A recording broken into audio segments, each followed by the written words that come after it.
Hi guys, in today's video, we'll be looking at how to back up your WordPress website. And what is a backup? And a backup is just a copy of your WordPress website that you can store on your computer or you can store on an online remote server. And there are different reasons why you need to back up your WordPress website. And WordPress, they regularly update their WordPress version. Plugins, you can be updated regularly and due to malware or hackers. So it's very, very important you back up your WordPress website. Now to back up your WordPress website, you log into your dashboard, your WordPress dashboard. Then you go to the plugins. Then you click on the add new. So from the add new, you search for a plugin called Updraft. So Updraft is the first result that shows up.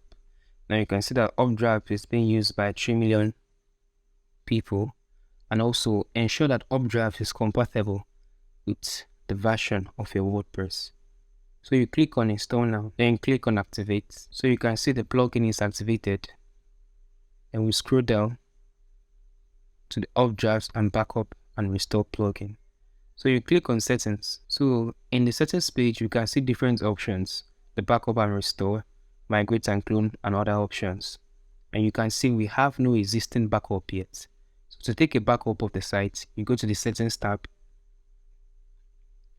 Now you can see this is set, the file backup schedule is set to weekly. So you can put yours to weekly manually. So when you select weekly, your WordPress website will be backed up automatically every week. And here you get 2 versions of your WordPress backed up website. So you can set this to 4 or 2, and I will leave mine to 2.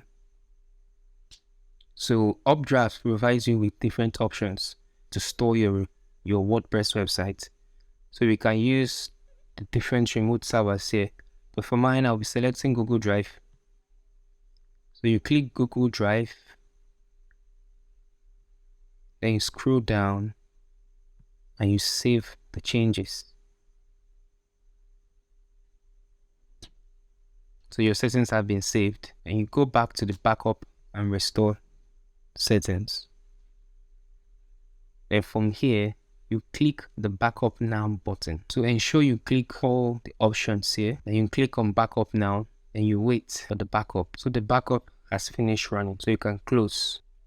So as you can see, we have an existing backup and it's showing us the date of the backup, the time of the backup, and you have different options here and also the actions you can take. Now if you want to store this backup on your computer, you don't want to use an online remote server, ensure you click on all these buttons: that database, plugin, themes, upload, and others. You click on all of them and you download all and save them on your laptop. Now finally, before we go, you go to the settings. Ensure you sign in with your Google account. So I'll choose my own account. I click allow. I click complete setup. So you can see success. You have authenticated your Google Drive account.